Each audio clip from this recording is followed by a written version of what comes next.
mazali koleka na mboka ikolo Congo. Donc nous sommes très ravis. Yakoya ko solo la lisusu na ba Congomani, ba Congolais de père et de mère, ba Congolais oyo wapi bazalaka toujours au four et au moulin, yakoluka koyeba état de santé ya mboka na bango, pays na bango kotisi poko ndenge nini, ba Congolais oyo baza koluka ko soutenir toujours la vision du chef de l'État, ko accompagner mokonzi ya mboka pour ko démystifier ba dongolome soto bato wapi bayaki na mboka na biso pour ko piller, pour ko boma. Dieu merci, lelo ezali susu ya kobomba te.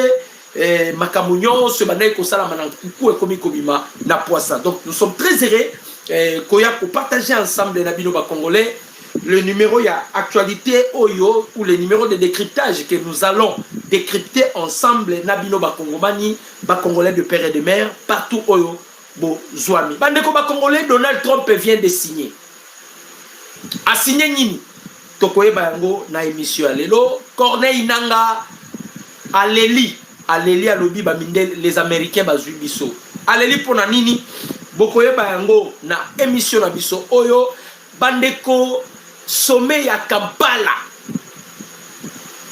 Bien que le chef de l'État s'est décliné, mais il a pris part par vidéoconférence. Bokoyeba mayenini basololi na sommet ya Kampala. Paul Kagame si akimaki déjà. Akimi Rwanda te. Olobako donc tolobi Paul Kagame. Non non. Kagame akimi sommet ya Kampala. Pona nini bokoyeba yango na émission na biso ya poko ya lelo. Aimez notre émission, commentez, partagez pour que notre direct est à la sécuriser. Boyebike on fait face avec armée numérique ya ba Rwandais. Voilà pourquoi tu sais que j'aime la bino et les cahiers belé makasi parce que toujours bundana ba Rwandais. Toujours bundana bango sur le plan médiatique, toujours bundana bango sur le plan diplomatique, on les a déjà enterrés. Wane sengeli boy bang. Sur le plan diplomatique, les Rwandais est déjà enterré. Donc on se bat maintenant sur le plan médiatique. Voilà pourquoi toujours sengara na bino ba Congolais, botaka ba j'aime belé, bo commentaka, bo s'abonner massivement pour neutraliser ba dongolome soto ba ndokyo wapi ba kote la kibiso na mboko. Bandeko ba Congolais, les ténèbres ne régneront point. Ténèbres eza lisu na nguya te devant la lumière. Parce que Nzambe déjà le baki que la lumière soit et la lumière fuit. Bandeko ba Congolais, na yebite Paul Kagame a outu ko sala ba message na peuple rwandais. Omoni muto déjà commis prêt à kokufa. Muto yo liwe commis pembeni na ye. Et bana la basine. A koma soni na bato bavanda na hôpital bato bavanda na ba malade na hôpital. Et malade wana nga kufa. On remarqué qu'a commis ko éviter bato. A commis ko éviter bato babilo ko mora bongo. Donc Paul Kagame se sent déjà, il est devant la mort. Il faut qu'on se dise la vérité.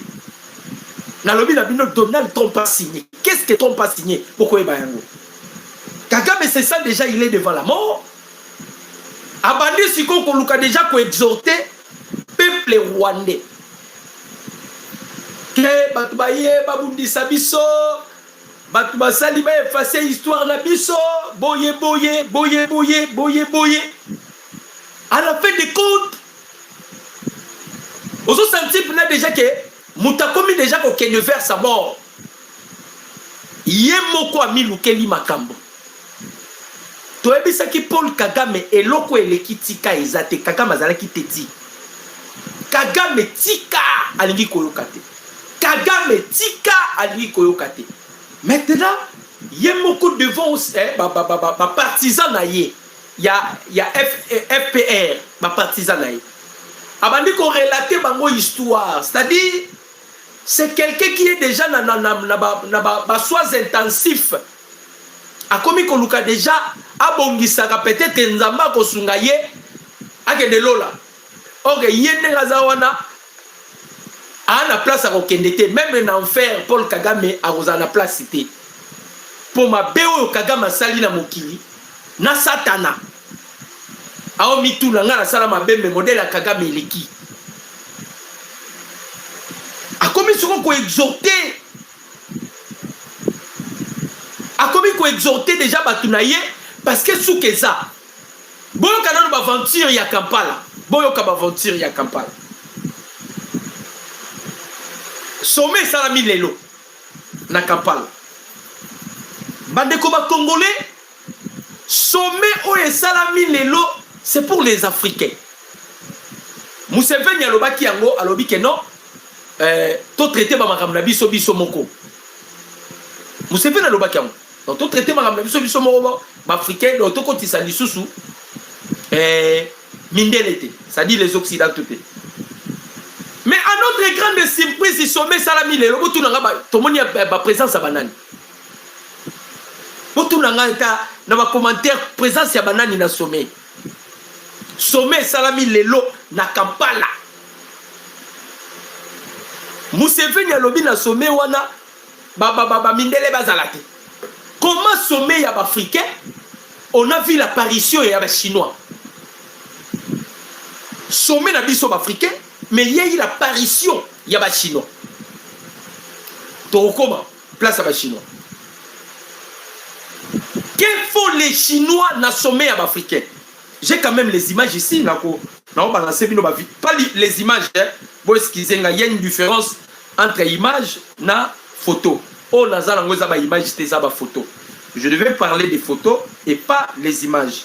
C'est ce que je devais parler. En tout cas, nous avons une image. Et puis, Torozon a sikoyo, potobé tabi solo ya Chine. Boye papa kabozo le cas entre Chine et les États-Unis d'Amérique. Boyeba. Photo yangoyo. Bomoni photo à sommet. Tu vois un Chinois yeyo. Chinois yeyo na suka. Parce que soto zongi boye, Museveni yeyo wana na kati. Bomoni Museveni yeyo. Chinois na sommet na biso ya africain. Il y a un grand lac. Mais il y a eu l'apparition des Chinois. Voilà la première des choses. Deuxième des choses, quand je donne des informations avec des précisions, des informations fiables, deuxième chose, vous allez voir ici, le président Tshisekedi, dans la vidéoconférence, na Yoweri Kaguta Museveni. Bozomona. Museveni Yewana, président Tshisekedi Boye, na vidéoconférence. Donc, je donne des informations avec des précisions. Et ça, Théo, de l'autre côté, tous ont même la information, la précision. Le président Tshisekedi a pris part dans le sommet. À Kendaki Kampala, il s'est décliné dans l'invitation. Mais il a pris part dans la vidéoconférence. Le seul président a boy kokota na vidéoconférence. A boy kozalata na nini, c'est Évariste Ndayishimiye, le général Neva, le président burundais. Ya lobby ata vidéo na kokota te.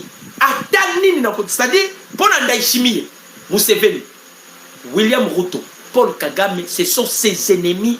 Oyo bakoyoka nakate. Bakoyoka nakate. Pour nini, je m'aimerais quand même expliquer pour la zonga na pesa sikoyo ce qui s'était passé dans le sommet. Paul Kagame a kekota la Évariste Ndayishimiye. Bakutani na Ndayishimiye kolongwa longwe na Burundi. Kagame a pris de l'argent à Zumbongo. Il a financé les raids de Tabara. Raid de Tabara au Boyo Kaka, raid de Tabara, c'est une rébellion burundaise. A financé Bango pour renverser Évariste Ndayishimiye. Heureusement, le président Tshisekedi a tindaki unité spéciale naïe. Tant que qui prépa beta coup d'été pas Ndayishimiye, unité spéciale wanande yaki et ba neutralisaki ba red Tabara. Et par et lo konaka nde salema. Et Ndayishimiye alingaka lisusu Kagame te. Alingaka Museveni te, alingaka William Ruto te. Parce que le coup a été orchestré par William Ruto, Kaguta Museveni et Paul Kagame. Pour nanini ba créaki kuwana. Paul Kagame a lobby boyi. Tant ba olinga bazwa ouvira. Kagame a lobby muto aza obstacle poto zwa ouvira eza Ndayishimiye. Ce qui est au contrôle, il y a Burundi, on aura la facilité. Le même chose, on devait faire un coup d'État na Tanzanie. Et pas la présidente, c'est la Tanzanie. Et que le président Tshisekedi aussi a épargné un coup d'État. C'est-à-dire, même chose, ça n'est pas Burundi, ça n'est pas Ndayishimiye, qui est la Tanzanie. Mais le président Tshisekedi a intervenu la Tanzanie, il a intervenu la Burundi. C'est ce qui a fait que Ndayishimiye na présidente de la Tanzanie, bango pona Tshisekedi okoboma bango. Bango pona Tshisekedi okoboma bango. Nalobi présidente ya Tanzanie na Evariste Ndayishimiye. Alors, na vidéoconférence wana nani Ndayishimiye apprendra qui partait. Aboya qui kokende. Na vidéoconférence wana que ce soit Kagame et William Ruto ba kota kité. Pourquoi Kagame a kimi kokende Kampala? Kagame a kimi kokende Kampala parce que les Américains bâtirent radar détective les radars détecteurs bâtir radar moko détecteur place bâtir les radars nangai na otoyebite. Surtout que lobby avion et survolaki na Goma ndenge kaka avion survolaki na Goma et brouillage électronique oyo ba français ba pesaki nani Paul Kagame et détecté avion américain avec des sources sûres tozanango et ça avion américain et survolaki. Alors Kagame a moni déjà qu'il est en danger. Soka sali black ake Uganda ba ko frapper a boyi kokeni. William Ruto peut à son tour à Kimi parce que Ruto et Kagame ba yebi déjà que non biso ndenge toza boye makambo eza mabe pona biso. Makambo eza mabe pona biso. Alors parlons maintenant de ce qui s'était passé na Kampala. Donc, tu peux aussi me poser la question, pourquoi le président Tshisekedi a pris part au Kolo Babongo? À quoi sommet on a dit pourquoi a pris part? Beaucoup il y a l'importance, il y a le président Tshisekedi il a pris part à la vidéoconférence. Mais nous avons vu la Chine. Et vous savez qu'un expert d'Adi Saleh, même Rousdey, il a dévoilé le secret. Balobi, et ça n'est en République démocratique du Congo. Boyoka, moi j'aimerais toujours vous dire, et ça n'est en République démocratique du Congo. Selon Bango, Bamoni déjà qu'il y aura une confrontation entre les États-Unis et la Chine. Donc il tombe ça entre les États-Unis et la Chine. Voilà pourquoi dans le sommet de la région, il y a Grand Lac. Il y a eu l'apparition de la Chinois. Maintenant, les Chinois ils sont en accord. La Chine a fait des accords avec Joseph Kabila. Et les accords que la Chine avait fait avec Joseph Kabila, et ça va accord léoné avec un individu. Les accords Joseph Kabila et la Chine, ça n'engage pas le gouvernement congolais. Le gouvernement congolais vient de signer les accords avec les États-Unis d'Amérique. La Chine a peur. Déjà qu'ils ont la carence, il y a coltan. Carence, il y a coltan. Ils ont peur. Mais tout le monde, Chinois, qui ne comprendre pas. Boyoka makambo eleki na makambo wana. Et puis to kozonga na maye oyo ezoleka na makambo ezoleka et pas ya nanga. Pourquoi nanga leli? Donc bokoyoka yango. Et donc je m'irais quand même na Laxabino Sikoyo. Et na Laxabino te mais na Sabino c'est qui s'était passé quoi? Sommet dans Kampala, son absence et celle de Ndayishimiye a découragé Kagame et William Ruto à se rendre en Ouganda. Donc William Ruto na Paul Kagame bango baboyi kokende na Kampala parce que Tshisekedi selon bango babi le roi Tshisekedi a été bon c'est inutile d'aller là-bas. Mais Tshisekedi a participé à la vidéoconférence. Pour participer à ce sommet, sommet inutile sur la crise en République démocratique.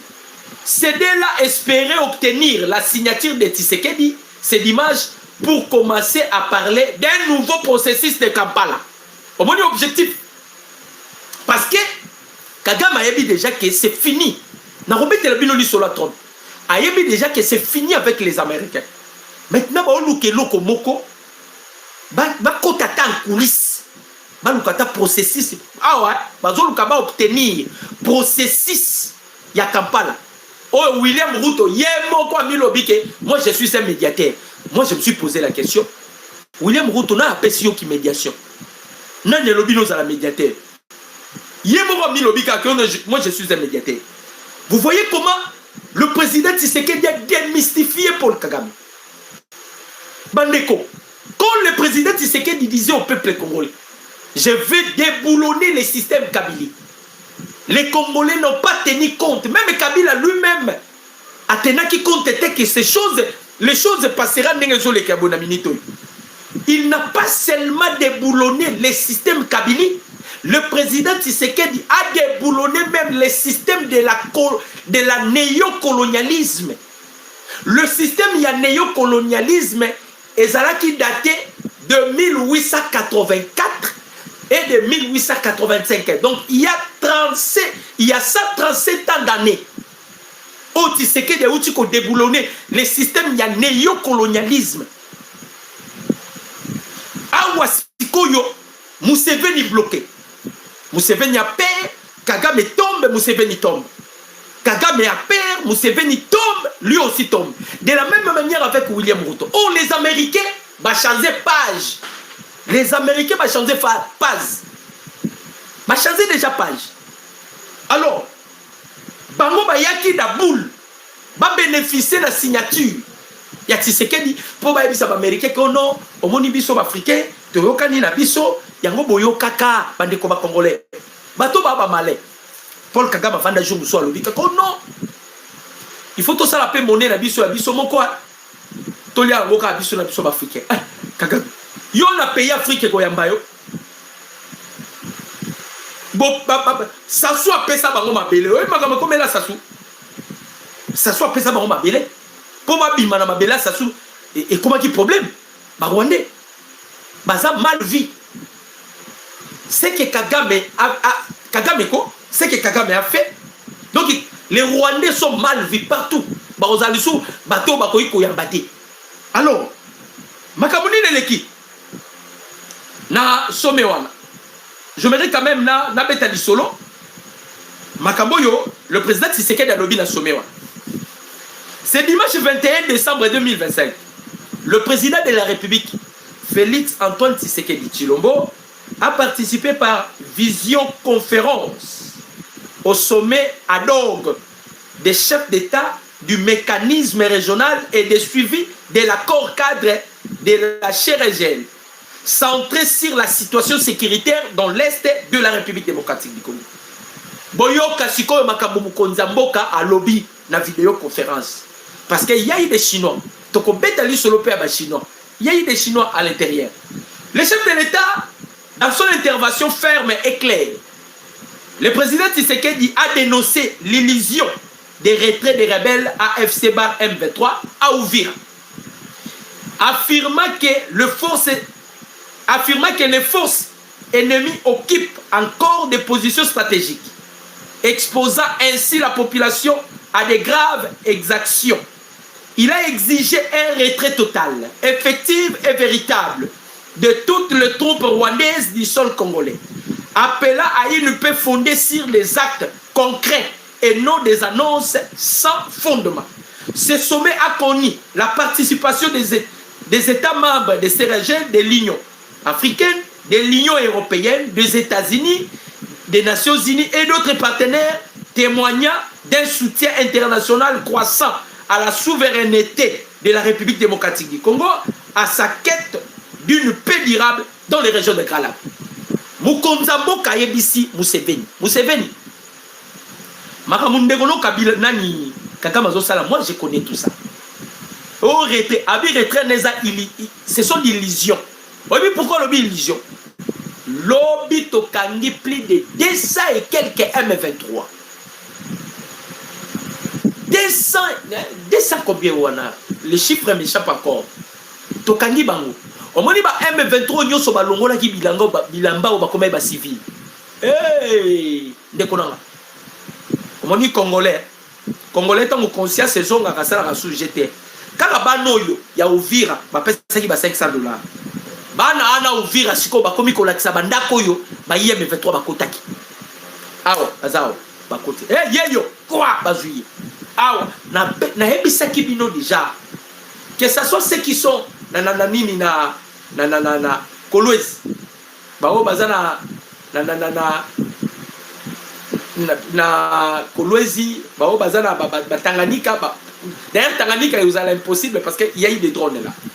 Mais ba o déjà ba kotaki. O Kabila prometaki ba o kende ba o kota on a penalty ba OK parce que quand ces là qui vont avec Emmanuel Macron.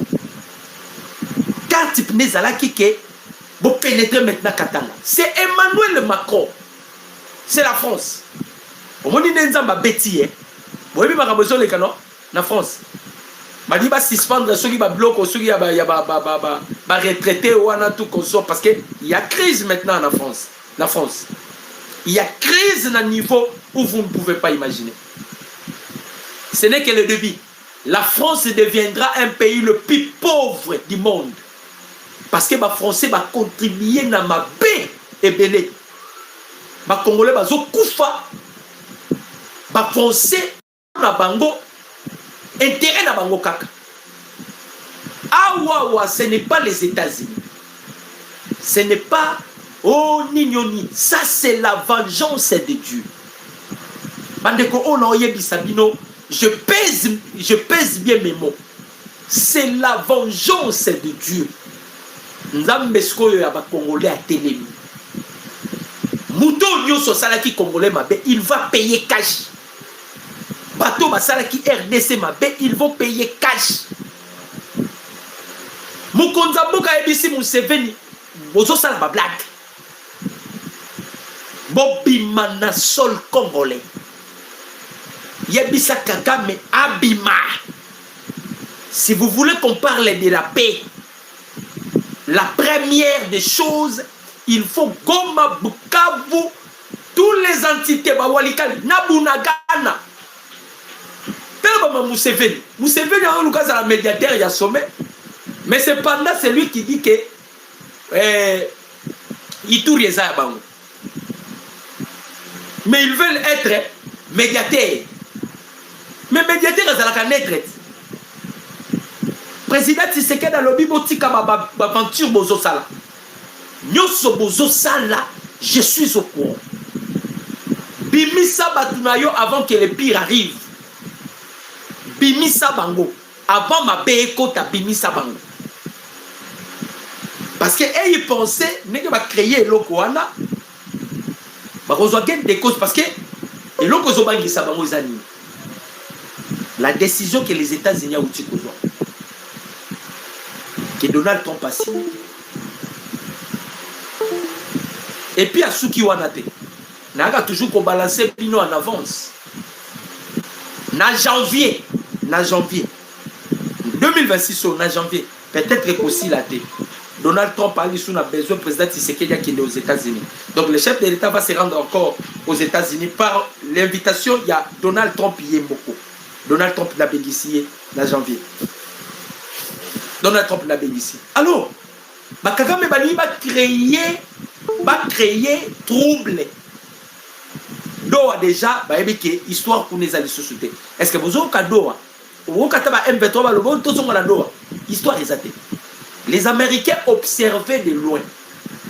Comme on a déjà signé les accords avec les États-Unis d'Amérique, et là, les accords, on a signé les accords, il y a partenariat privilégié. La RDC devient maintenant un pays privilégié des États-Unis d'Amérique. Le gros partenaire, biso to koyebi saka américain, to a besoin de trouble été na est.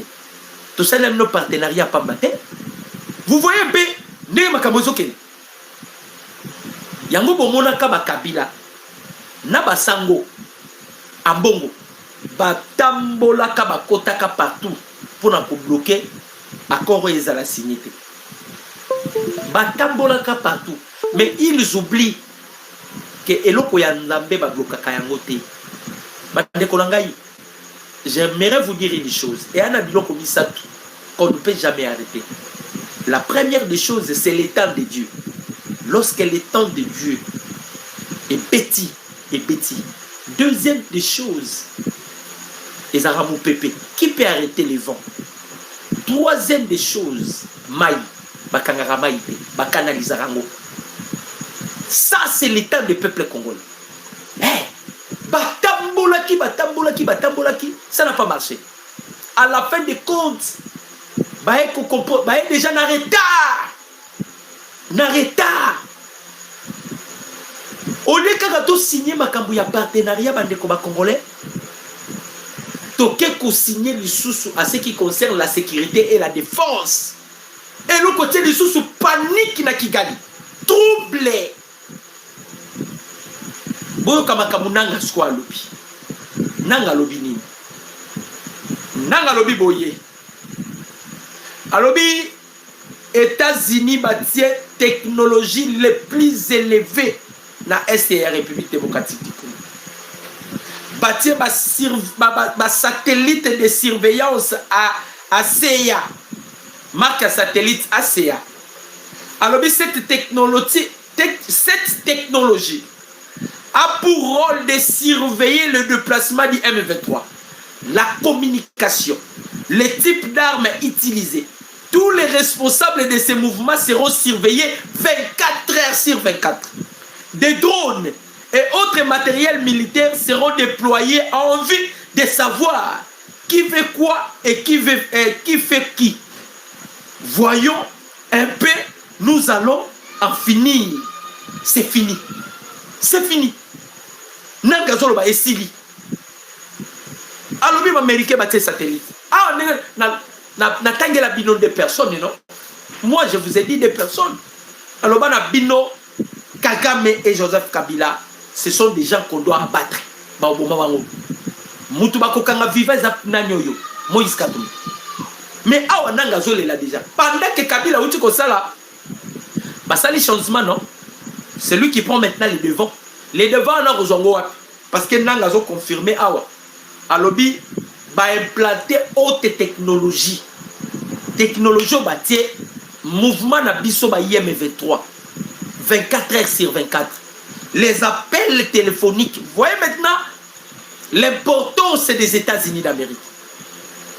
Voyez maintenant pourquoi le président Tshisekedi il était au four et au moulin pour que nous signions les accords avec les États-Unis d'Amérique. C'était pour chercher ce genre de choses. C'était pour chercher des genres de choses. Boyoki, Francine Mouyumba. Rwandaise à Mouyumba, on a Francine. Francine Mouyumba lobby. Kimi Otozoluka. Francine. Alobi Kimi Otozoluka. Et quoi que Outa, dans les pays occidentaux, et il y a qu'à pas d'habitude au Congolais. Les lots parce qu'ils n'ont pas de soutien avec les occidentaux. Nous avons la communauté internationale derrière nous. Nous avons la communauté internationale derrière nous. Et bien, comme merde bisso. Vous voyez bien, et nous avons la communauté internationale derrière nous. Nous avons la communauté de. Maintenant, les lots, comme ils Tovanda Tosso, Borosola la banane. Boka dernière avait, il y a Paul Kagame. Alga Poufati, Aotika Testament. Je ne connais aucune autre nation dont les habitants surpassent les nôtres. Je l'affirme en tenant compte de notre histoire marquée par la division et le génocide. Malgré cela, nous avons atteint un stade où notre peuple est soudé. Même si certains à l'extérieur persistent à nous ramener vers ce passé, la première de fait de ceux qui veulent nous affaiblir se trouve auprès de nos citoyens. Ils ont tenté de fracturer à nouveau la société rwandaise, d'atterrisser les tensions, mais notre peuple a tenu bon et leurs manœuvres ont échoué, a-t-il déclaré Paul Kagame. Abandi Kopesa bango déjà bavé. Kagame face à la contestation mondiale, quand le Rwanda s'est dit ciblé par la communauté internationale, Dans une sortie au ton ferme, Paul Kagame estime que le Rwanda fait aujourd'hui l'objet d'une mobilisation internationale hostile. Selon le président rwandais, le pays pourtant minuscule sur la carte du monde serait devenu une cible majeure de pression extérieure. Pour Kagame, cette situation prouverait que Kigali dérange au-delà de sa taille réelle.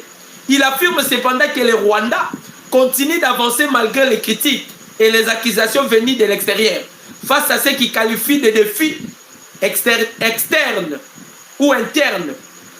Le chef de l'État rwandais rejette toute posture d'excuse ou de justification, estimant que le leadership consiste à assumer et à persister même sous le fait de contestations internationales. Mozoka, à lobby, il ne peut jamais s'excuser. Maman sur lobby, de l'autre côté, de l'autre côté, qui est na Rissi, Baris Babwa Kissi. De l'autre côté, Babwa Kissi. Donc, ici, quand nous sommes yazo que le Kosimba, ou à Kanisa Keza Makasi Ponaye, Babwa Kissi. Donald Trump a décidé que Paul Kagame va remplacer. Ça, c'est une décision de la Maison Blanche. Trump a décidé à lobby Kagame, c'est lui qui est maintenant un danger. Hein? C'est lui qui est un danger pour la région en Grand Lac. C'est lui qui est un danger pour les intérêts des États-Unis d'Amérique. À lobby, il faut pas remplacer. Il a signé, Donald Trump. Il a signé Kagame, il doit être remplacé. Maintenant, on doit se poser la question. On doit se poser la question. Ndega zaona azana na mandat. Ana mandat. Bauti ko voter kala mingite. Ndega zana mandat. Soyi ba ko remplacer. Normalement ba ko remplacer ndega ni. Parce qu'il a un mandat. Mais on doit les remplacer. Maintenant, on va remplacer Paul Kagame comment? Si ce n'est pas par un coup d'État. On doit les remplacer comment? Si ce n'est pas par un coup d'État. Yango Bomoni Mukunza Mboka. Lelo Lissous. Chef a envoyé son ambassadeur itinérant. Yeyo. Il est allé voir Sassou Nguesso. Atike liena document na maboko. Président Tshisekedi Atiki. Je vais vous expliquer Makambo Nyos. Document oyo.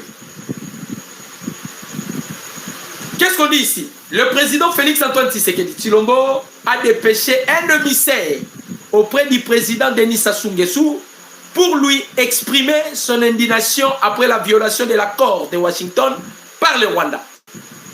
Pensez-vous seulement que à quel titre l'électrique pour la Makambo? Parce que le chef de l'État est indigné? Parce que le Rwanda a violé l'accord de Washington? Non, non, non. Le président Tshisekedi, il fait partie Yassia. Pour votre information. Quand les Américains, Bazouakamutu, il veut utiliser Pionabango, Baokot c'est un CIA. Baokot c'est un FBI. Et comme il fait partie de la CIA, si les Américains ont besoin de ça la coup, lui, il est déjà informé. Parce qu'il est le membre de Yassia.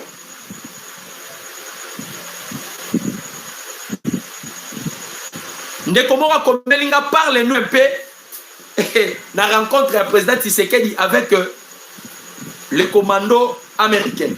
Na répondre de Koana. Et bandai kakande na oyebi sabino awa. Na lobi que le président Tshisekedi na minitso yo aza membre ya CIA. Aza membre ya CIA. C'est-à-dire aza ba service belé. Il collabore vraiment direct avec les États-Unis d'Amérique. Il devient même ami intime à Donald Trump. D'ailleurs, en janvier, Fouke a se rendre aussi aux États-Unis. Le coup là, tu signes qui Makambouya défense avec les États-Unis. Tu signes défense, tu signes défense et puis Babylon rebelle. Alors, Bandeko Congolais, Le président Tshisekedi a collaboré. Bolobi Langana Loba, Boromoloba na bomba secrétaire. Bino de Bolobi na Loba raconte ya Mukonzi Mboka avec le commando américain. Bokomeli na lisusu bino secret à la kate. Donc je passe, on ne doit plus parler Tobeta Mazolo Mususu. Quand on vous dit pas Omokosi, quand on vous dit bon livre secret. Maintenant, tous à la wapi bande konangai. Hein? Le chef de l'État, d'ailleurs, Wana Koutezala qui publié. Balobi, le chef de l'État a eu à entretenir avec le militaire américain, c'est-à-dire les hauts gradés des États-Unis d'Amérique. Ils ont planifié pour les offensives, il y a grande envergure. Donc, solo li pour la offensive, il y a grande envergure. Tant que c'est ko solo là. Bandeko, ba militaire américain on a se volatiliser. Donc ba li moins. Place ba kenanga na auto yebi. To yebi kaka. Pas le roi ita yebi saki biso 52 jours. To na kata kotanga.